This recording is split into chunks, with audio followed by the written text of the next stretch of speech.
Yeah, that shit's pretty fresh. Hashtag film. Staying fresh is a priority.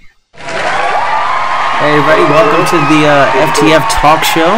The FTF Talk Show. Alright, we're discussing various topics with selected talk show hosts here. We have Zach Landingham from Arizona. We have Kyle Cerrito from, wait, where's he from? Ohio. That's right. I'm not important in this conversation. Wait, where's he from? We have Andrew Sheldon from Ohio. We have Sarah from Indiana and Colorado at the same time. And we have Jacob Williams. And lastly, we have my roommate Christopher. Hello, Chris. How you guys doing? All right. Today's topic is a reasonable one here. Good. Well, the first topic we're talking about good relationships. What makes good relationships, including intimate ones and friendships? Trust and honesty is also being discussed today. So let's start off with a basic question. Here we'll direct the question to Kyle here. All right. What's your perception of trust? Can I pass? Yes, God. In my mind, there's really no trust in a woman. It's from past experiences. Just pass. Well, I like that, Kyle. I like that. he said, well, would you? You gotta find the right woman to have the trust. Yeah, you got to find the right one. But okay, what you want to elaborate on these past experiences or no? Kind of not. All right, that's all right. So he feels that there's no trust, like at all. Does anyone? What about you, Sarah? Do you feel like there's any trust in the world? Sarah's a lesbian. As of lately, no. As of lately, no. All right, but I feel like all trust is not gone. Jacob, surely you got something to say. Well, see, when it comes to an intimate relationship, I feel like there's a certain amount of trust, and then if you go over that certain amount, you're just being a fool, you know what I mean? You gotta be able to trust your partner to not flirt with other men or go off and sleep around. But if you trust her too much, it gives her the freedom to do that, and you're just making a fool of yourself. Do you see where I'm coming from?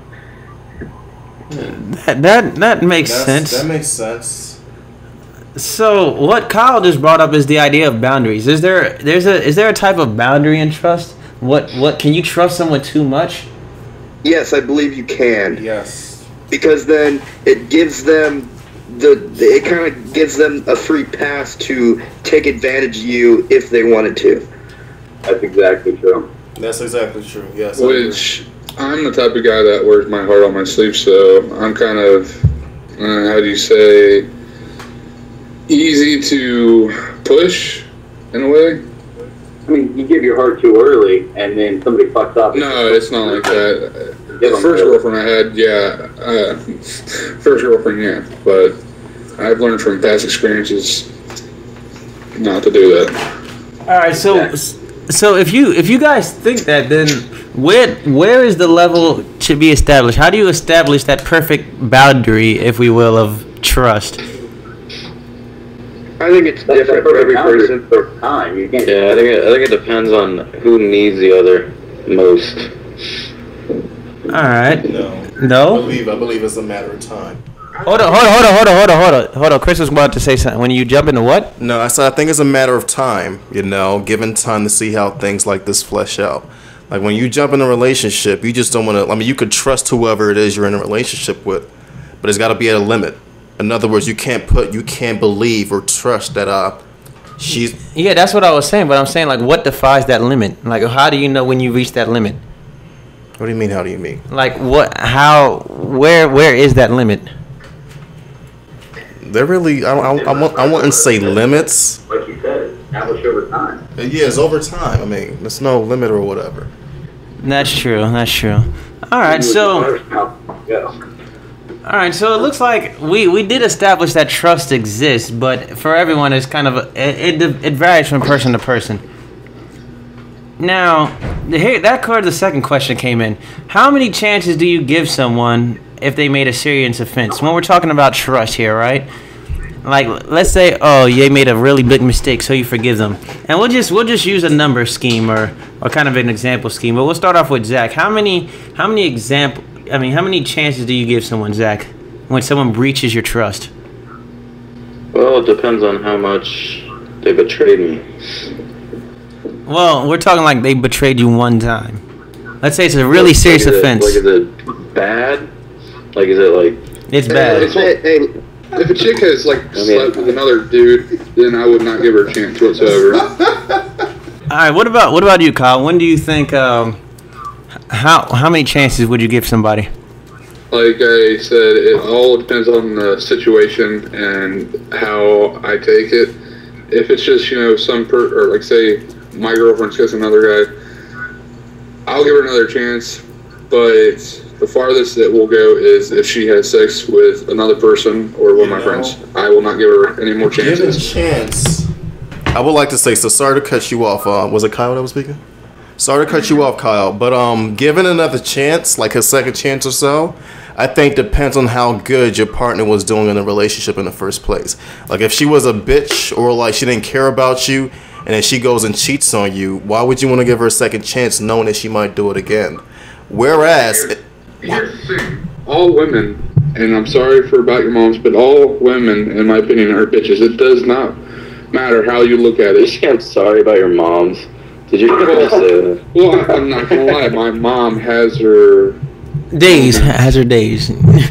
No, mom.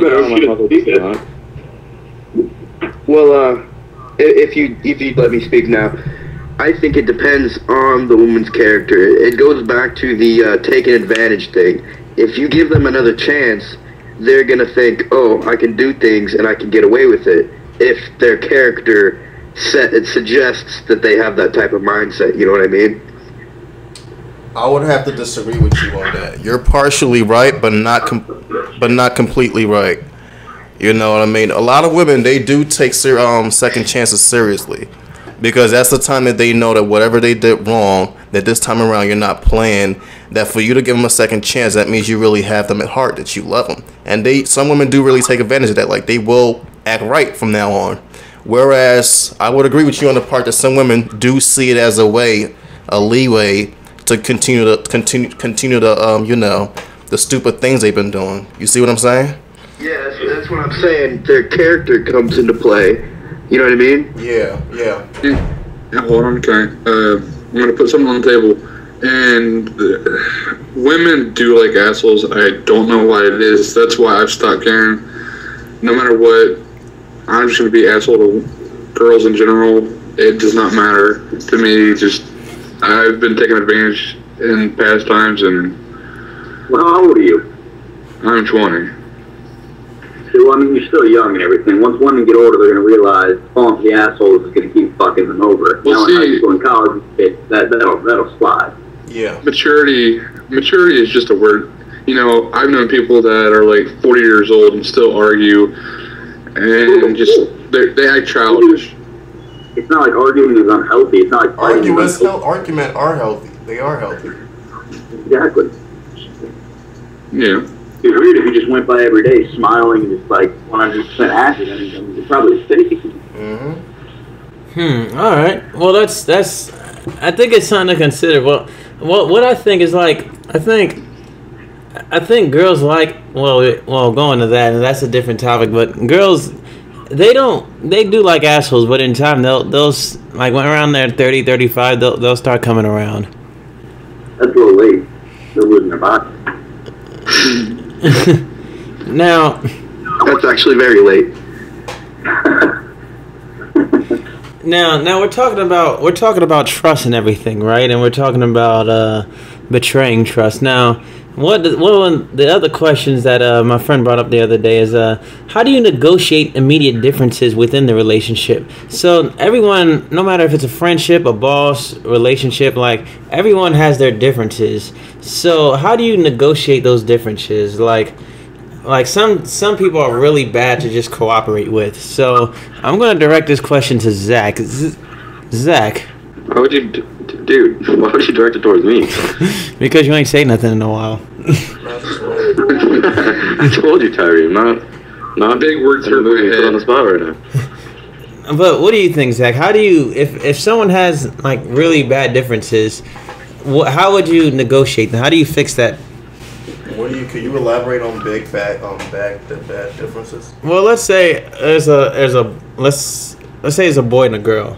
Let's say the boy loves partying and the girl likes drinking, and they've been doing it for a while. They're willing to hook up with each other and you know make. Wait, how is that? But how? How's that a difference though? Because it's kind of No, wait, I know they're correlated, but I'm just giving a wild example. But how would you negotiate those differences? How do you like fix them? Well, before you fix anything, they gotta be willing to change it. You can't fix something that doesn't want to be fixed or changed. You see what I'm saying?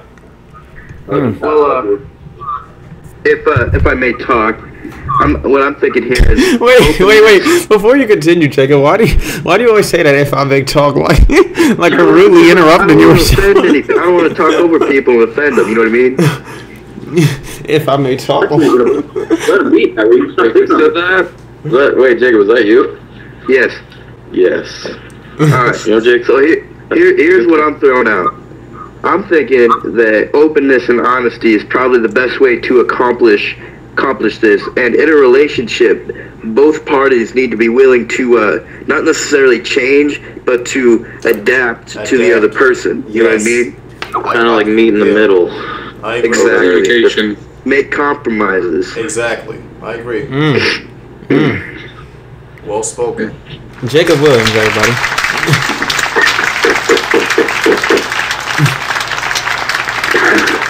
Now, and that answers that. That answers that question. Next question. Well, another question that was brought up was we're talking about relationships, right? So I was told in business that each relationship, no matter what it is, there is always a dominant figure. Now, I agree. Now, do you think people say, "Oh yeah, you know, they've been together for many years and the relationship's equal"? Do you always think that there's a dominant figure in every single relationship?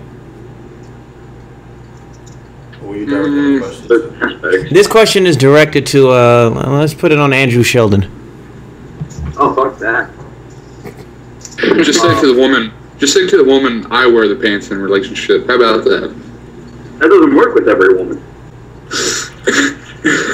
That's a problem then. That's a problem. If she doesn't know how to... Guys want to be the leader of the relationship and like full controller, but not all the time. Not every girl's going to let you do that. Not every girl's going to accept that.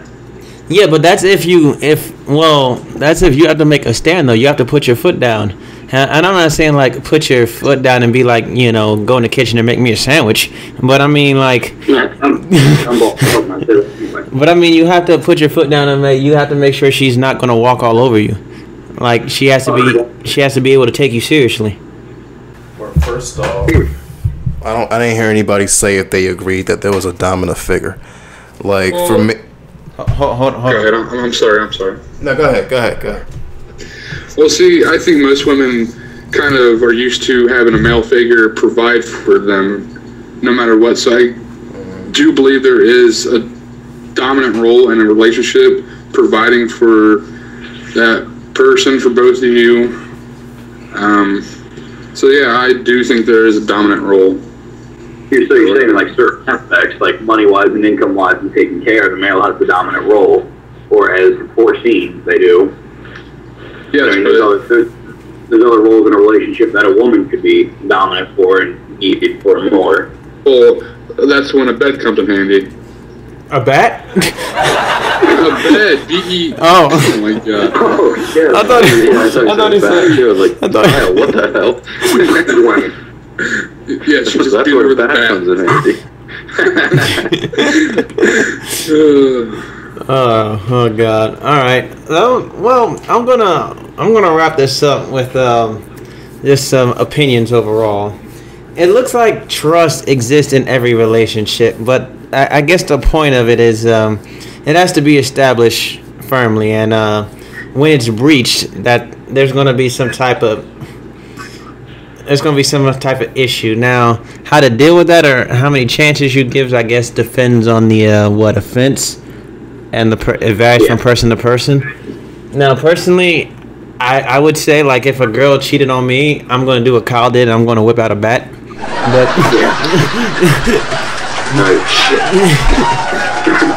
but for others, it may be different. Some people give multiple chances. We'll probably talk about that eventually. Why do girls just keep going after assholes and stuff, knowing the same repetitive cycle happens over and over again? But that's something to consider later.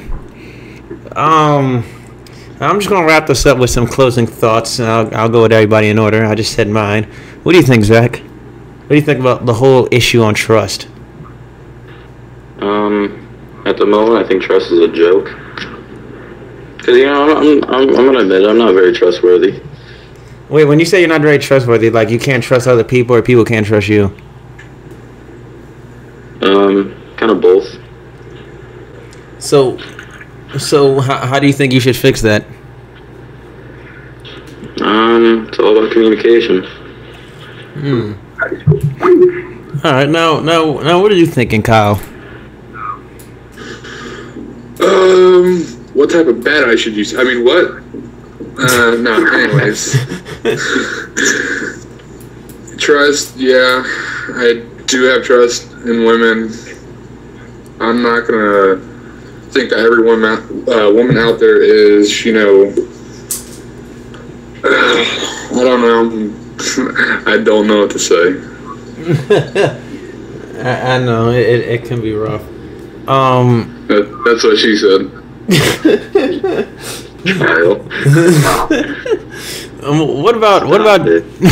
What about you, Greg? Well, I went through a relationship with that. I gave second chances, and then she went and did something completely stupid, and I blew her off, and the whole thing was she realized that she fucked up, and she tried to win me back, and I couldn't take it, because once you lose someone's trust because you put 100% trust towards them, and then when they fuck it up, you feel like you can never trust them all the way completely again, no matter how hard they try. And that was the situation for me, and I just couldn't do it, and I didn't want to be in a relationship where I couldn't trust the girl 100%, so I gave it up and moved on.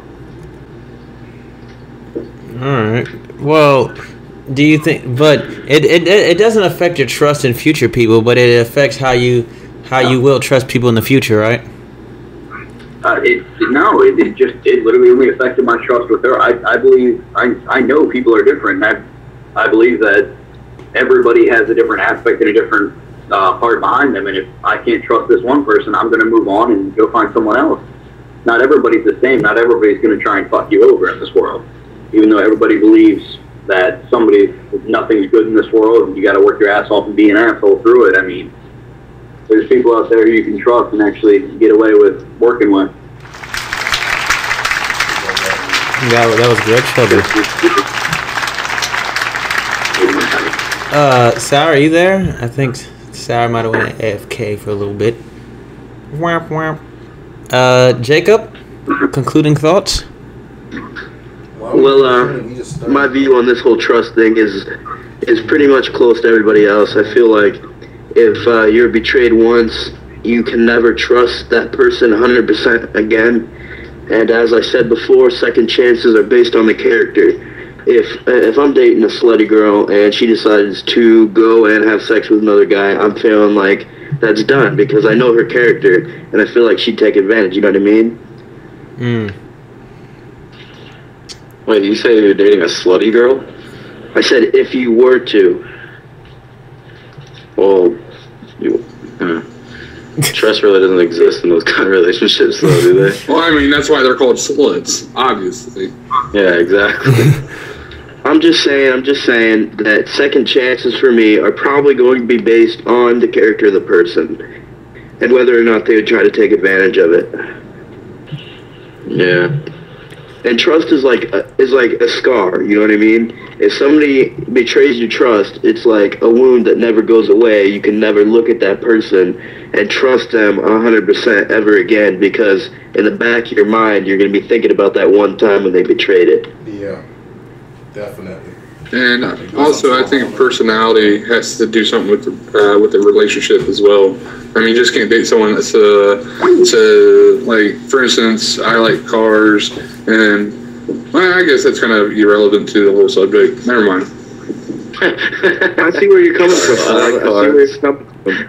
I think that falls into the category of the differences in the relationship and how each side, no matter the personality, if they want to make it work, has to be willing to compromise. Mm-hmm. All right, Chris. Listen, to be honest with you, pretty much what Jacob just said. Jacob Williams, everybody. What I spoke of earlier, and I have no changes to that. You know, like he said, like it depends on your character. You don't give anybody, just anybody, a second chance. Not if they don't deserve it. You know, because while you're giving 100%, if somebody's not giving the same, not 100%, 50%, if they're not giving their own 50%, and you know, depending on the situation, there's really no point giving them another chance. You know what I mean? Like, so it just depends on character. If they seem like they could change, if you believe in yourself too, that you can give them another chance and they'll change, then that'll be good. If not, second chances don't always work, and it's not always for everyone. You know? Yeah. Both parties have to contribute to the relationship. I see what you mean. Exactly. It's like you're building a house. Yeah. The guy that's laying the foundation has to be able to trust the guy that's building the walls, or else the house isn't going to come out right. Exactly. And so I guess the dominant role of the relationship would kind of play in there too. I mean, probably whoever's building. Oh, go ahead. Most people would argue that men are the dominant person in the relationship, but it's both. Well, I'm gonna have to disagree, but it's gonna be coming from the Bible. In the Bible, it says that the male is the dominant leader in the relationship, in spiritual and in providing for the relationship or family. Mm-hmm. Yeah, but see, most people aren't religious, you know. Yeah, even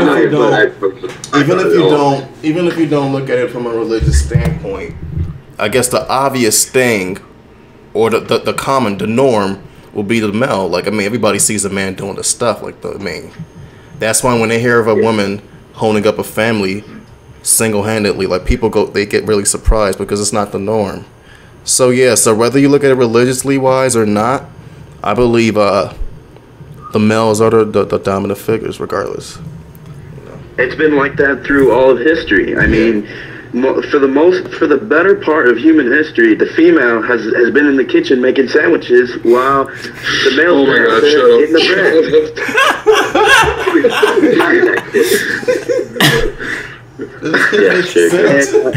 In the back of everyone's mind, that's still in the back of everyone's mind. I mean, they're all thinking it.